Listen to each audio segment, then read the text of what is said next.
Whoa, that's, where would you even stab something like that? What manner of creature is this? Stay close, Ishi. That's one heavy bird. I'm not too proud to admit when I'm scared. Terrified, actually.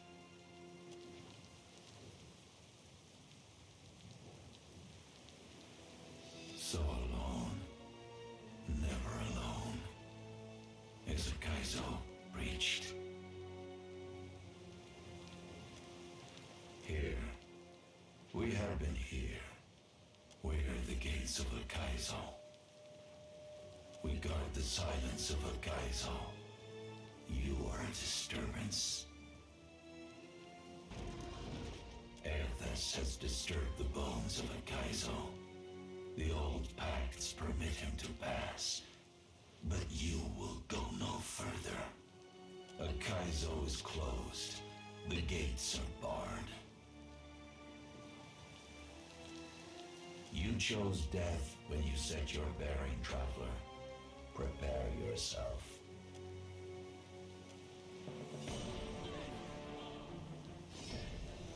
Can't get a clean hit.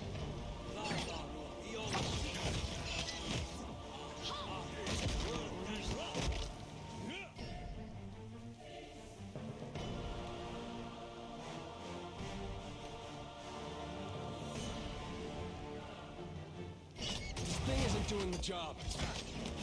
You were saying?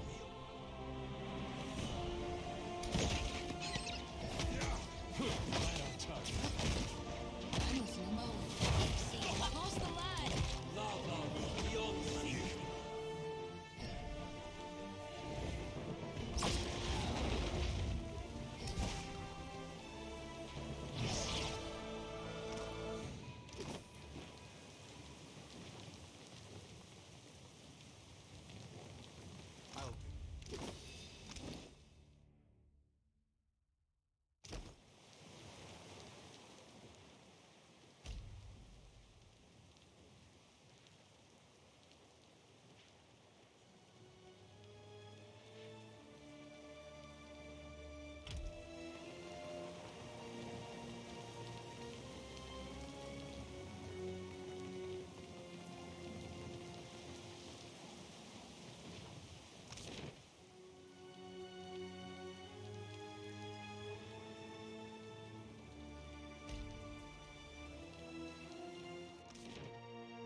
It's beautiful. I know it can kill us, Captain. Just let me have the moment.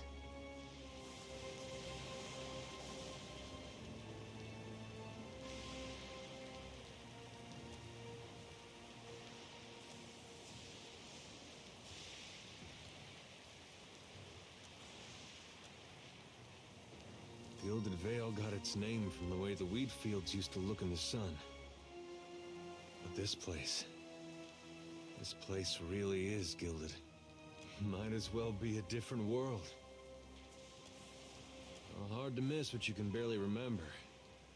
All I know is my life took a turn when this world came stomping into mine.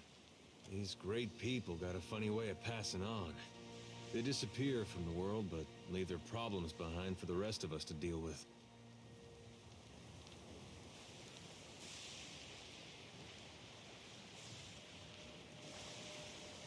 And now here we are, with Aethys trying to undo the whole thing.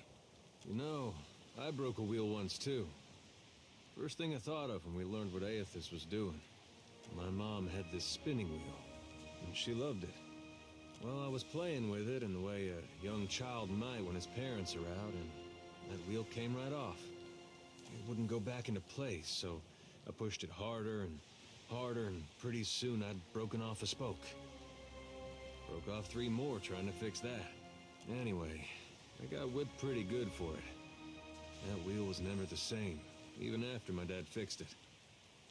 I used to think of the gods as being like parents to all of us. And now I know better. They're children, playing while their folks are gone.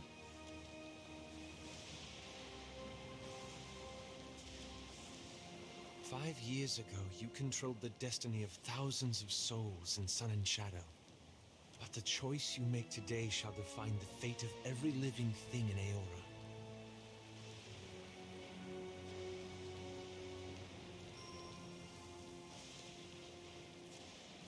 I know you will. I know you'll choose wisely. And no matter what happens, it's been an honor journeying with you. Again. We gonna do this or what? We've made it this far, yet we're still alive. Might as well square off with my god before our luck runs dry.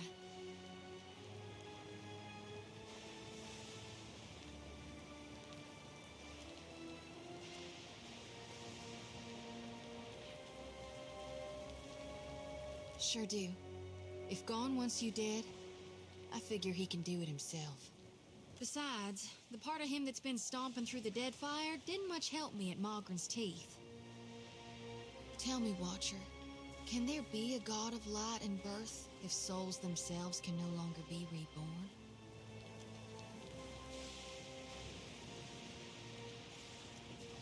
It didn't work so good at Malgren's teeth now. But sure, we can try to sway my god's will again. Well, if anyone could do it, I reckon it'd be you. I thought it'd be different how it turned out, but I couldn't dream of any other way.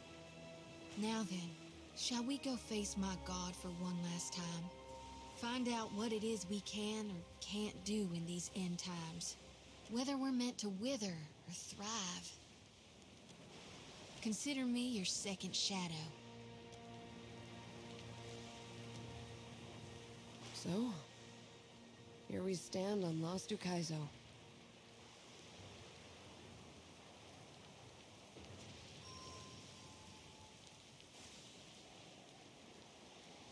My parents gave me an earful about the horizon-spanning beaches and towers reaching beyond the stars. All I can see is good folk tussling over a wasteland. Time to confront Aethys, hopefully for the last time. You know what you're doing?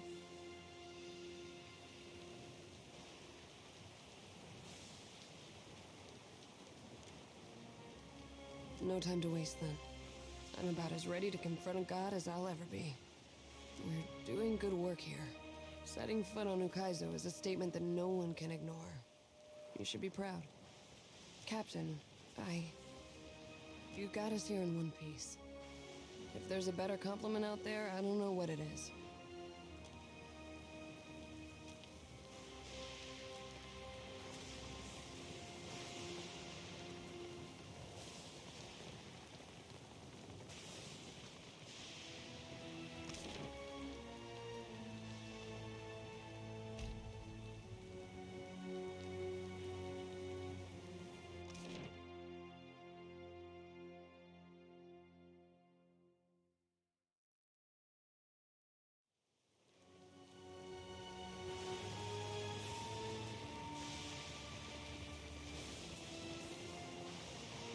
I'll handle this.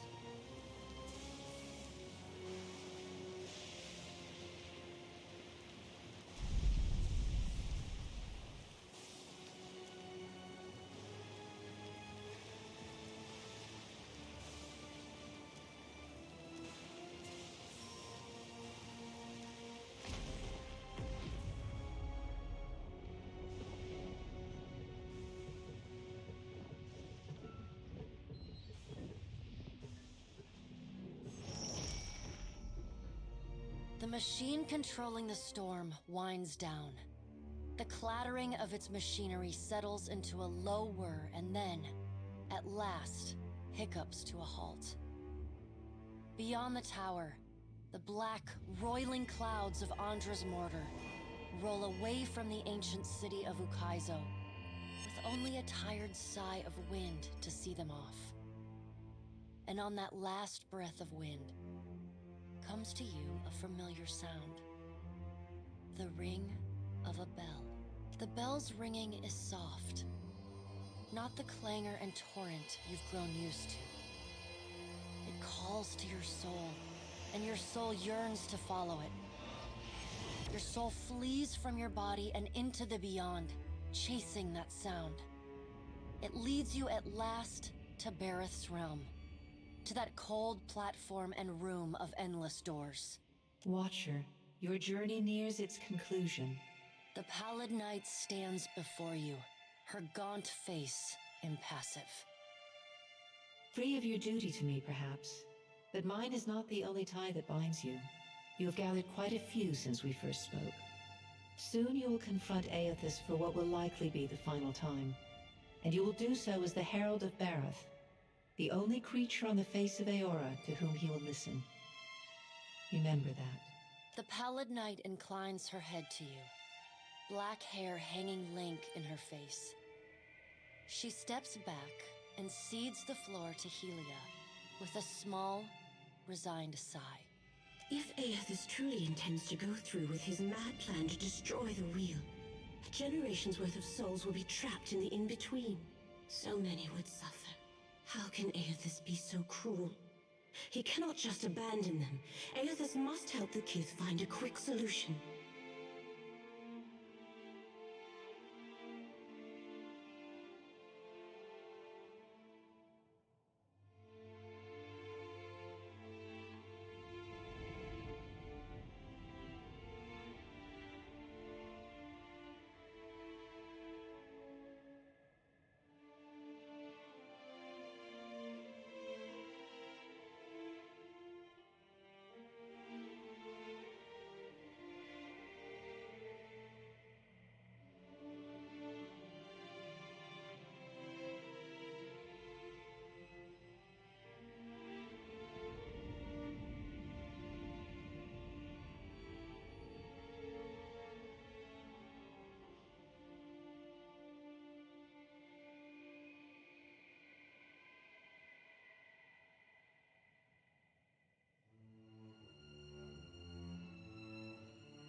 Abaddon strides forward. Eothas thrust this crisis on the Kith. They did not bring it upon themselves. Their only mistake was entrusting us to watch over them. Who will help them rebuild their world now? Aethys will reveal every secret of the gods. Will Kith be able to change the established order if they have no wonder to inspire them? Aethys must help them resolve this quickly, lest every one of Eora's few remaining mysteries be laid plain.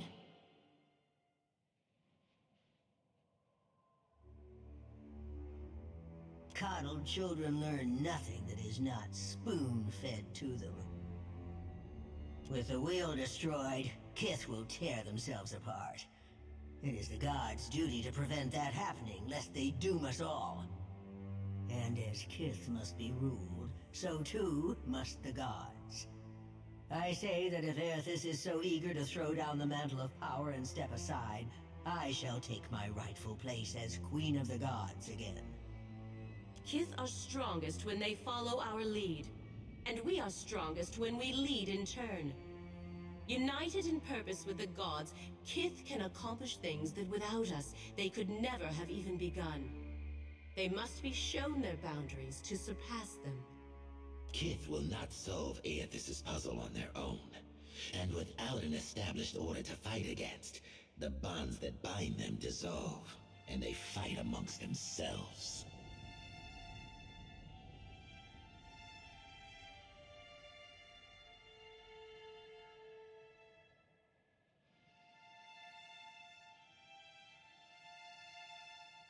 That confidence is what will save Kith, Watcher. Do not lose it when you stand before Aethys. Boudica's firm hand is but the motherly smothering of Helia by another name. Mortals should have no special advantages. Only once Kith have striven to improve themselves through trial will they truly know their measure. Kith must suffer to find their strength if they are to survive the world into which Eothas drags them. Our intervention in your struggle would be a cruelty and counter to our purpose. He lets his words hang in the air for a moment. Gaze, level with your own. Indeed. Kith must discover for themselves what it is they are worth, and of what it is they are capable. What we do for them, they do not learn for themselves. Trial breeds ingenuity. If our work of generations was not in vain, Kith will succeed in spite of Aethys' actions. I have faith in Kith's ability to meet Aethys' challenge. Do not mistake my words for indifference, Watcher. They are born from a fierce belief in your potential, not a refutation of it.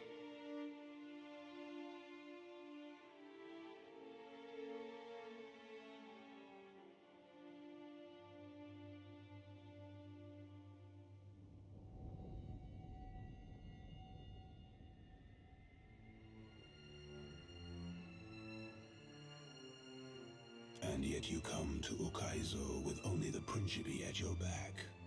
All of Kith stand to lose, and even then your leaders could not join hands, squabbling instead over prestige and resources. You believe that will change when my final death comes calling? You are a greater fool than I thought. Margaret is blinded by her affection for mortals. She does not see that entropy is the destiny of all things.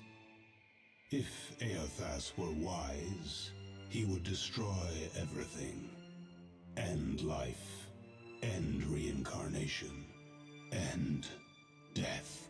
Kith have had their chance. It is time to let silence reign. As Rimergon's words fade, the Pallid Night returns. She no longer towers over you, a giant even among the gods, but meets you at your height. She lets the arms crossed over her chest fall to her sides. She speaks to you openly, plainly, an expression almost like tenderness, turning up the corners of her lips. Well, Watcher, you know where we stand.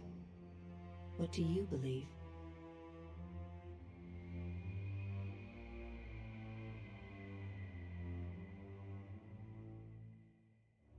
Take care that you do not sacrifice all, Watcher.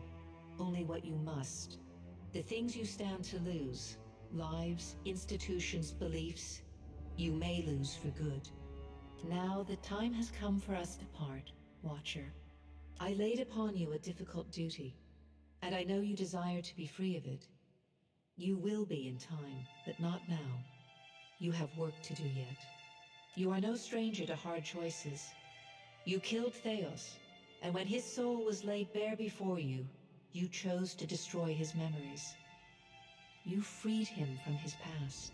Remember the strength it took to make that choice, and know that you alone may sway Aethys now. When you stand before him, choose your words carefully. The gods depart one by one in brooding silence. A solitary figure remains perfectly still until the last of her colleagues is out of earshot. Wodika peers down at you, a triumphant grin splitting her weathered features. Bareth is a fool if she thinks I'll let her enjoy the last word. You were trusted with a heavy responsibility, Watcher. Speaking for mortals, and representing their interests in the future to come. You've reminded me why I never depend on the judgment of others. Never did I imagine the Deadfire, Ukaizo, and our greatest achievements falling into the hands of pirates. Bronte clings to power, but the Principe barely tolerate their centralized leadership. His devious reign cannot last. This is a stinging indictment of the trading companies in the Hawana, who couldn't even protect the Deadfire's most valued asset from a fleet of drunken simpletons.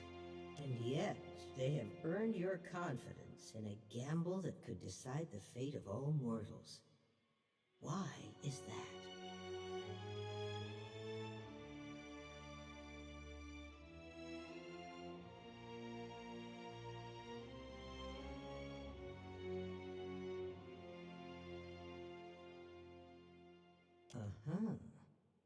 consider my curiosity appeased. For now, in our grandest plans, you are a singularly unpredictable variable. You play a dangerous game by investing your hope in others. Deception and failure are woven into the fabric of mortals. I can safely promise that they will disappoint you before long. Whether you heeded my wisdom or not, everything you've done to get this far has informed our view of mortal kind. I hope you're satisfied with your performance. We've learned much from each other. Was casting your lot with an undisciplined mob of pirates supposed to change my mind?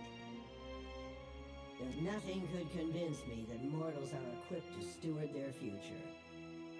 Your efforts to prove me wrong were admirable, and my detractors will likely use your example to oppose my rule.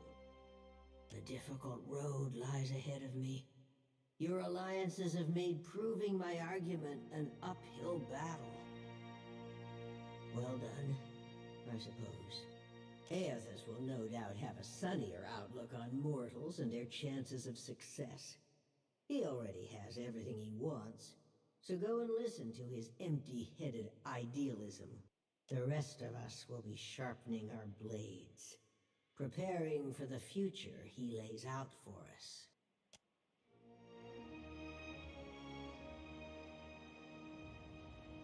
You keep falling asleep on me, I'm gonna have to start walking behind you with a pillow. Oh, by the way, the storm's gone. Also, I think Aethys has ended the world. It seems we're all still here. If all your missions involve this many head wounds, then I volunteer to set the next one out. God's darnation. My head.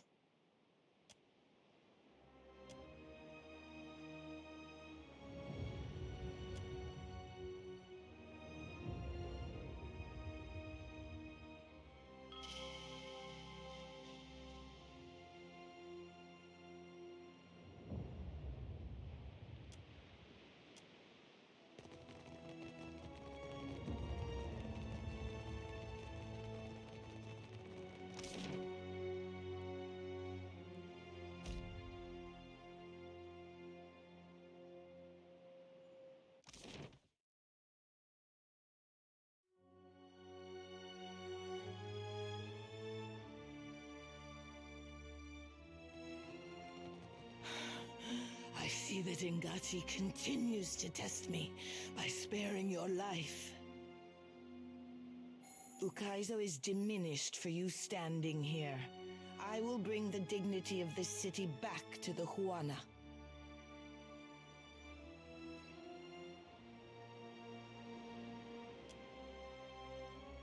The legacy of my people will not fall into the hands of pirates. My warriors, our ancestors would weep if they saw us ready to draw blood in the streets of Lost Ukaizo. Let them weep, I say.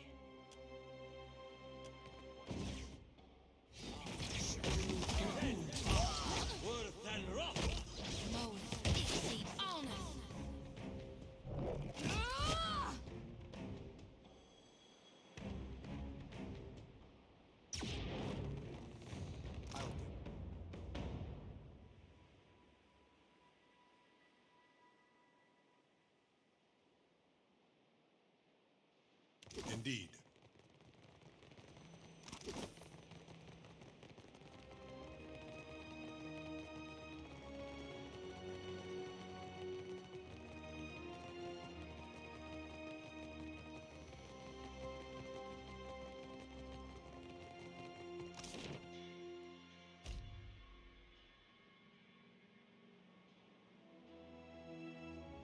You descend into the ancient winding streets of Ukaizo. Battered by storms for thousands of years, the ruins bear the marks of their role as the lone witnesses of the god's great secret at the center of the city. The houses and boulevards are pierced by great spears of luminous Audra. There are no ashen bodies, no birds, no sign or sound of any life. But with every step, the rhythmic pounding in the distance draws nearer. Soon, you can feel the vibration traveling up your spine. As you approach the center of the city, the weathered architecture gives way to more luminous Audra, piercing the ruins, eventually overtaking them entirely. Cresting the top of a fallen tower, you finally get a clear view of Aethys. He stands, legs astride, next to a great stone monument ringed with 11 cavernous alcoves. All but 3 hold a gargantuan skeleton, bones scrubbed clean by the city's storms.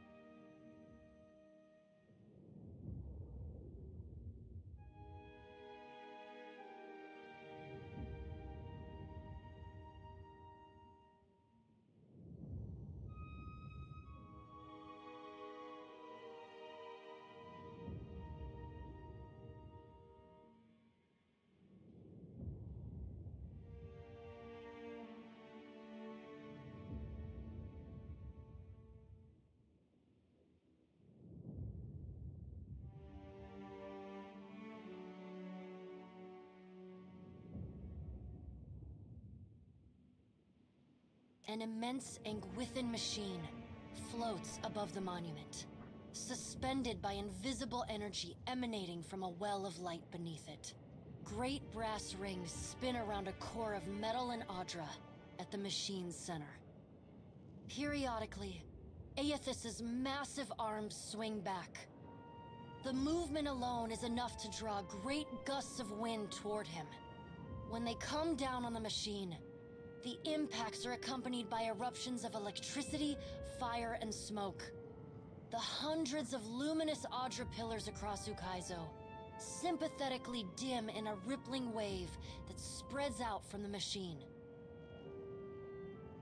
The only safe route to the god is a steep ascent along a monstrous pillar of luminous Audra. Intertwined with fragments of Ukaizo's ruins that it has carried through the centuries, the pillar bends in a long arc, towering above the machine. The pillar levels out near Aethys's head, a silent observer to the destruction of the machine it has grown beside over thousands of years. You weave your way along a treacherous, rain-slicked path up the pillar's skyward side. As you arrive at the top, you catch Aethys's attention. Fist pulled back, he pauses to observe you. With the same gentleness he showed at Ashen Maw, he lowers his arm and turns toward you.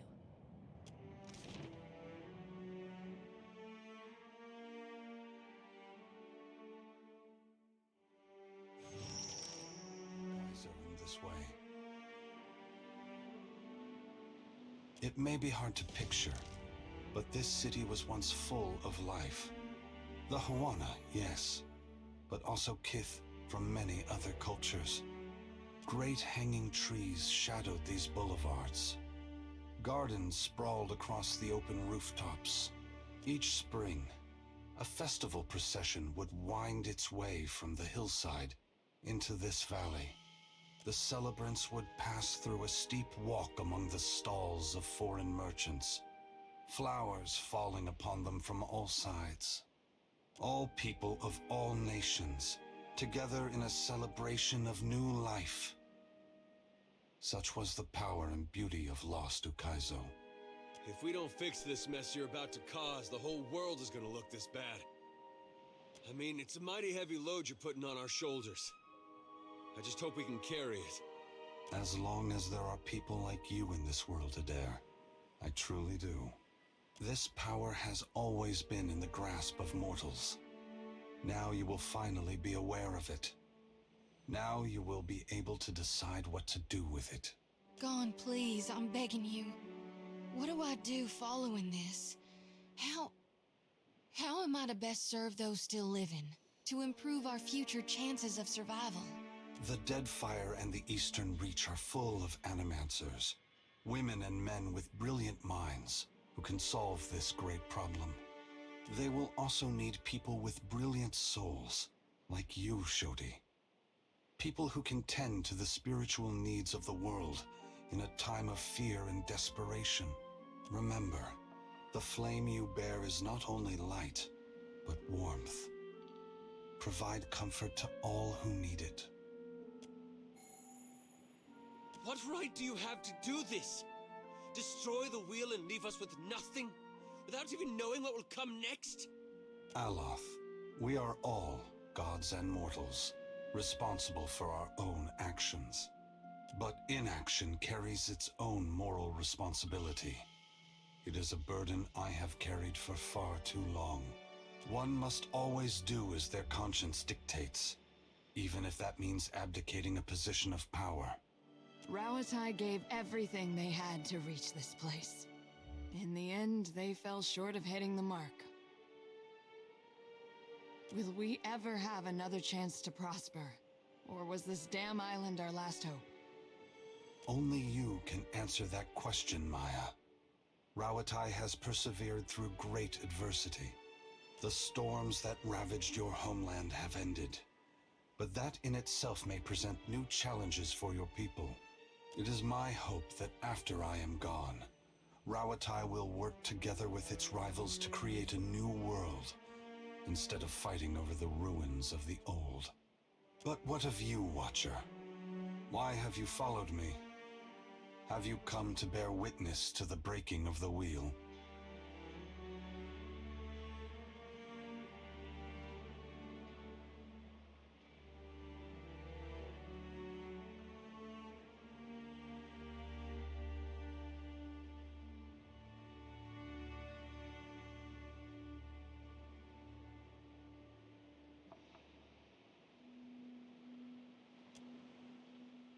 And you believe I should give my strength to one of them? I am certain Boudica has convinced you of this course. Why do you believe I should give this power, which we have used so irresponsibly for so long, to any of them?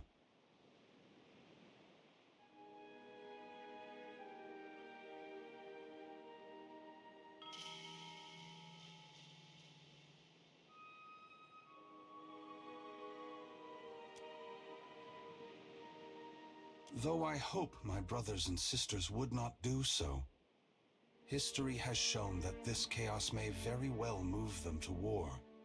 You have convinced me, Watcher. The gods do need a strong leader. I will ensure they have one after I am gone. Indulge me in a moment's curiosity. There is something I wish to know about Eora, about Kith, that I can only learn through your eyes. You followed me all this way, dodging an armada, navigating an impenetrable wall of storms, voyaging across uncharted seas, besting a guardian who existed to bar your trespass, with the machinations of gods echoing in your ears, all the while trusting in the institutions of Kith to get you this far, and earning their trust in turn. Whatever else happens this day, that much is remarkable. I believe that mortals possess the strength to collaborate and shape a future of their own design. Not all of my brothers and sisters agree. By relying on others and coming together in a time of crisis, you illustrate my point. The gods will witness you and question their assumptions about how responsible, empathetic, and sophisticated mortals can be. What inspired your decision, Watcher? Did the choice echo your foundational beliefs? Or were you influenced by observation?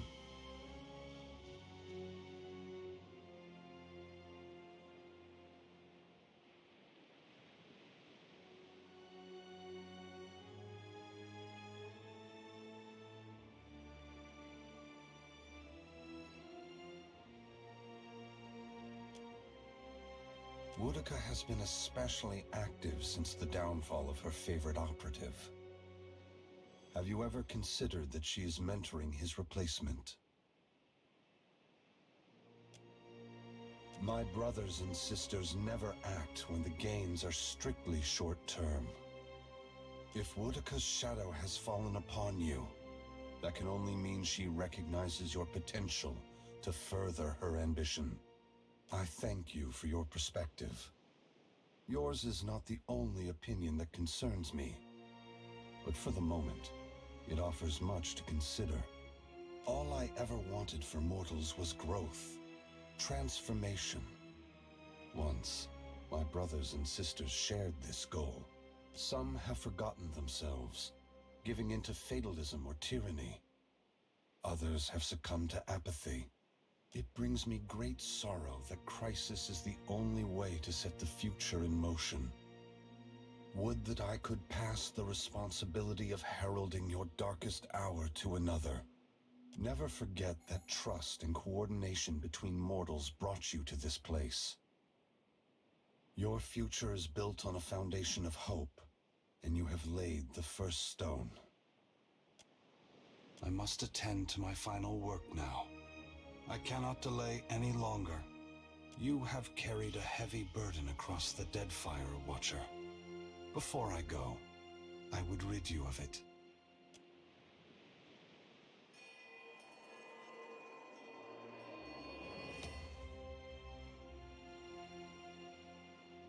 You are free now, as free as any of us can be. Many will come to you for help in the years ahead. Animancers, priests, even the gods themselves. I have great hope for you, but always remember that your future is for you to decide. Use your freedom well. Aethys squares himself to the machine. As you move to a safe distance, he draws his fists back and resumes his assault. The blows rain down with increased fervor, but the machine perseveres in spite of his efforts. Spreading his arms wide, Aethys draws power from the luminous Audra clustered around the valley. The energy courses through his body, limbs overflowing with intense light and waves of heat. He returns to his task, each strike bringing with it the sound of cracking stone and twisting metal, the flickering of luminous Audra across Ukaizo. As the ancient machine finally begins to succumb to his strength, so too does Aethys' body, built to withstand the passage of thousands of years. The great Audra statue has finally been pushed beyond its limits. Cracks appear along the hands, then race up the arms. Aethys does not slow his assault, but continues unabated. Its brass rings twisted. The machine spins erratically but withstands the relentless barrage. Aethys stands astride it and pummels the base of the machine. Soul energy begins to flare out from the machine's heart, warping the air with the intense heat. Aethys drives his right fist into the machine's center, the core of metal and Audra. The god lets out a deafening shout, something between a cry of anguish and a roar of exultation. You see Aethys' arm shatter upward from his hand through his elbow. A flash of light and heat bursts from the core, accompanied by a cacophony of destruction. The moment passes as Aethys' shout echoes throughout the valley. Your eyes begin to recover. The god's work is accomplished. The great machine of Ukaizo has been destroyed. The wheel has been unmade.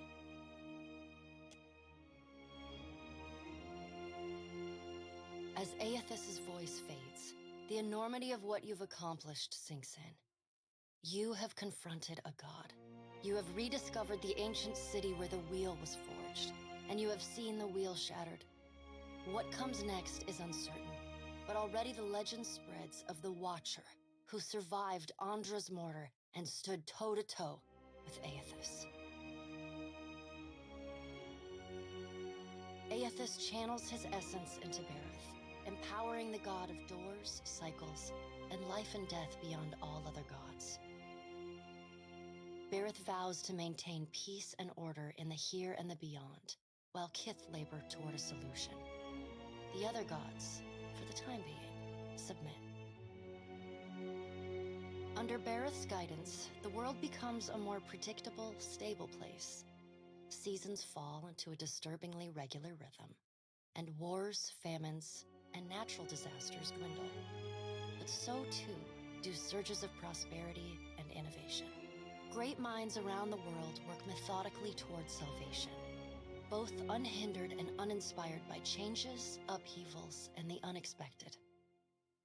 Under Ferrante's guidance, the Principi Sen Patrena lay claim to Ukaizo and begin the difficult work of nation building.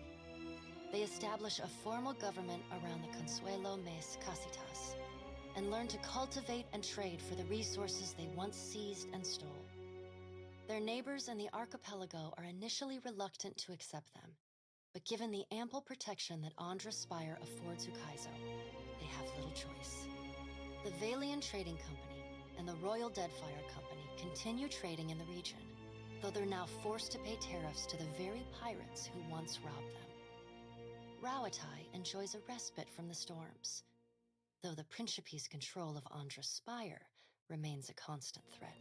Devastated by their defeat at Andra's Mortar and demoralized by the loss of Ukaizo, the Huana tribes fragment further. Without a monarch in place, the once great city of Neketaka gradually devolves into a den of crime. The mysterious deaths of Governor Clario and Storm Speaker Ikawa provoke hostilities between the Valian settlers and the Huawan residents. What starts with angry words escalates to retaliatory killings as each side blames the other.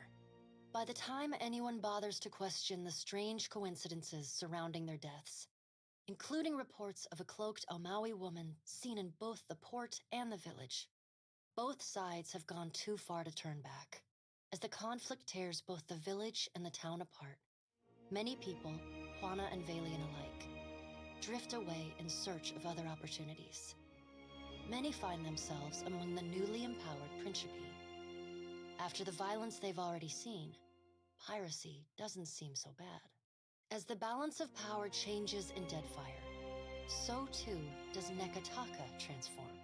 Pirates, smugglers, and other criminals flow into the city, openly flouting its laws. The Kahanga leadership takes responsibility for the welfare of the Raparu, and the Gullet starts to improve. What was once a den of crime, poverty, and illness slowly becomes a quiet haven for the Raparu. With Skiareelifus's essence still empowering the Watershapers Guild, the practice of water shaping grows and flourishes in Neketaka, and its practitioners rise in prestige. They install conveyors in the falls that run through the city and craft sculptures for every street and plaza.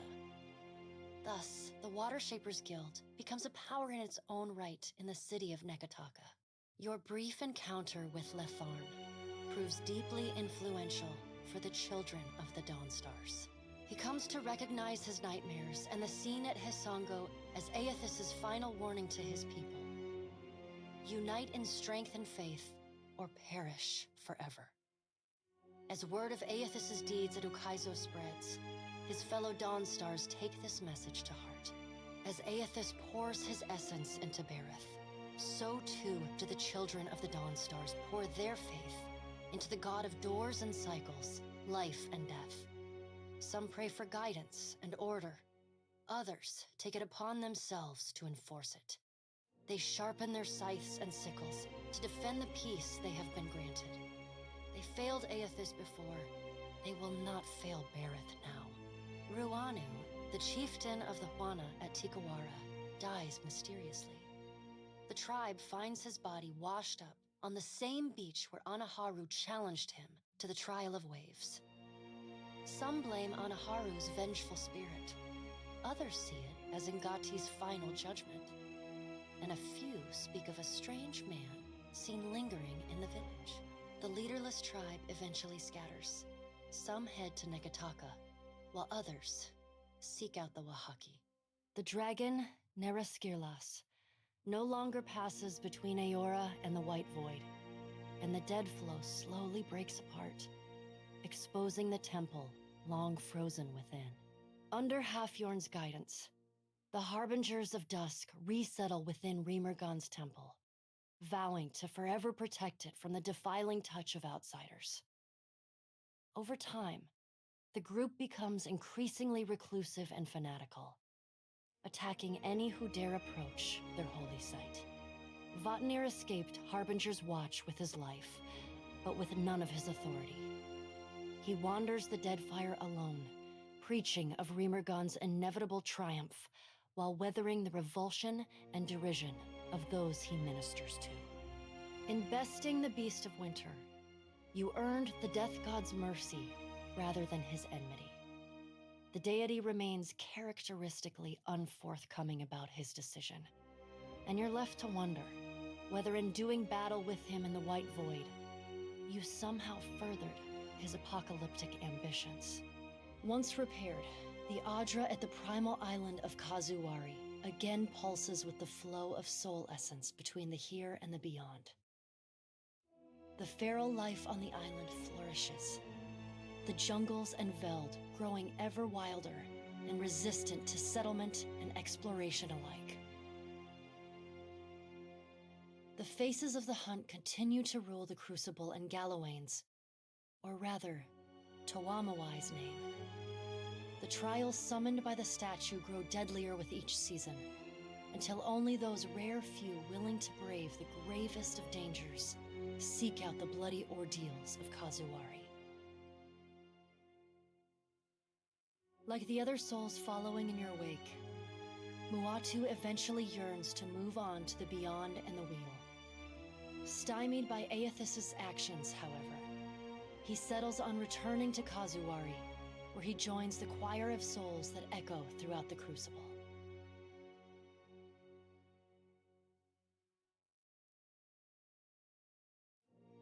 Released from their bondage to the Sightless Eye, the Vithrak of the Halls Obscured abandon the Black Isle and resettle in the deepest and darkest recesses of the ruins beneath Neketaka. Sisak and his colony remain secretive and isolated, however, rarely interacting with those Kith crawling about in the sunlight above. Encouraged by her arcane successes, Bakarna returns to her observatory to continue her studies of the celestial spheres. In time, her colleagues in the Circle of Archmagi come to accept her among their number. She takes on apprentices, and they trumpet her praises as both a brilliant innovator and nurturing pedagogue. The fleshy mass of Wal's abandoned body continues to slumber beneath the halls obscured. Guarded, and studied, of course, by the Circle of Archmagi, the group establishes a permanent presence above the halls. And, with time, the Black Isles become one of the preeminent institutions of arcane knowledge in Eora. Though your adventures alter the destiny of Eora and the balance of power in Deadfire, they also leave a lasting mark on those who travel at your side. Your companions find themselves changed, in ways both big and small. Adair returns to Hisango, where he reunites with Byrne, the son of his former lover, Alava. The boy takes heart in Adair's account that Aethys and all the other gods were false, petty, and unworthy of the love of Kith. Realizing how close he came to dying for this cause, Byrne finds renewed purpose in working alongside his uncle to repair the many scars left upon Deadfire by the gods.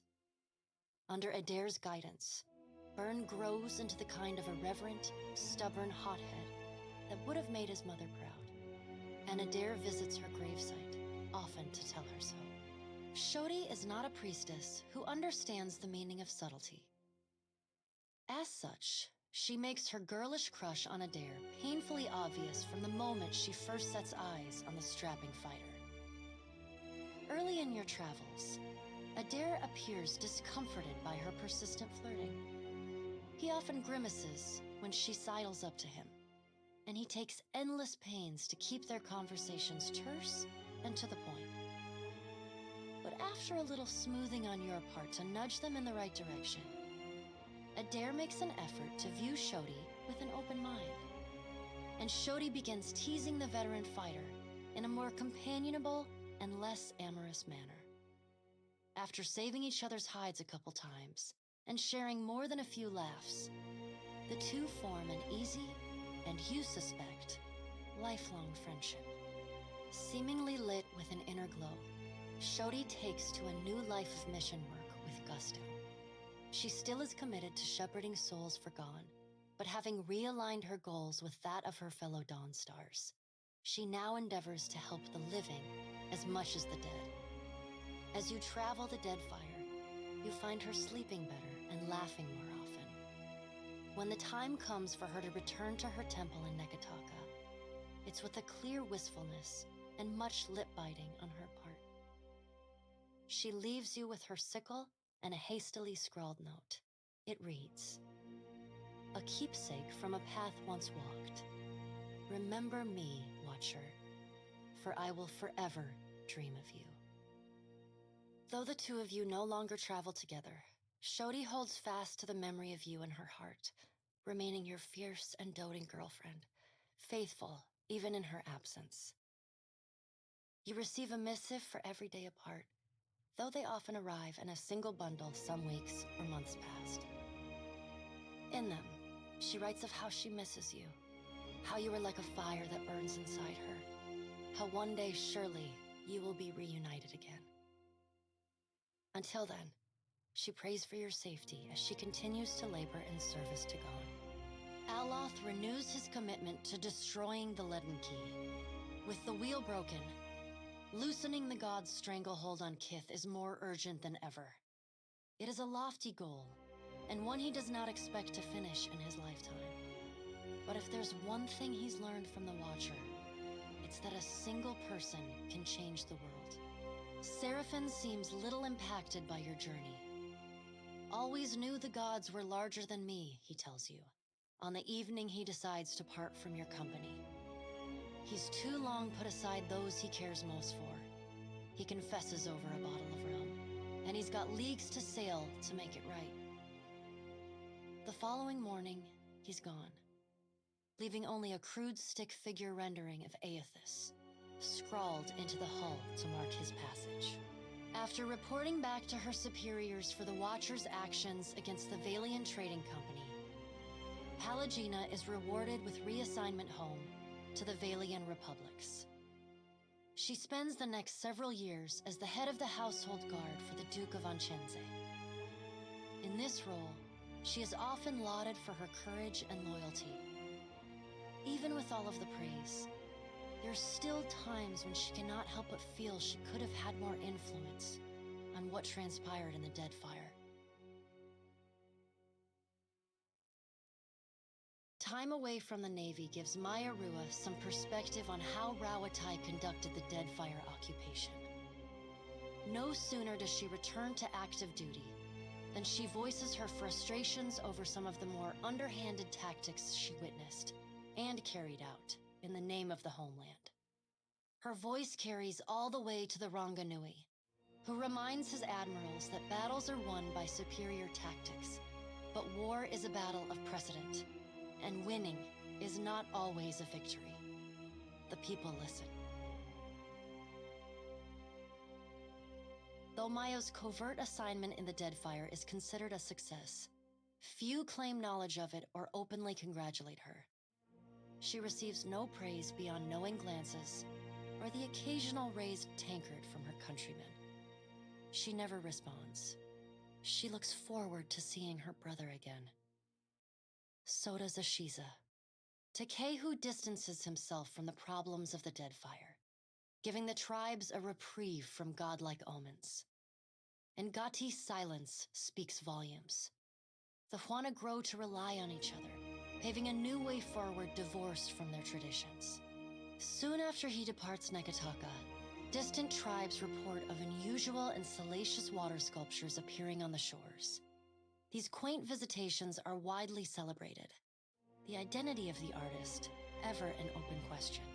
Your farewell is short and cordial. Nothing further needs to be said, and you wish each other well. Tekehu does not look back. The sea feels restless in his absence. Your pursuit of Aethys and your journey to Ukaizo signal the end of forces that have shaped the lives of Kith and the course of nations. The cycle of reincarnation has been broken. The storms of Andra's mortar have calmed. Yet each ending promises a new beginning. As the sun rises over Ukaizo, Kith turn their gaze eastward, wondering at what lies beyond, and at the world they will fashion for themselves. As the Watcher of Cadnua and the former Herald of Bareth, you return to your ship and begin the long journey home. You hope for calm weather,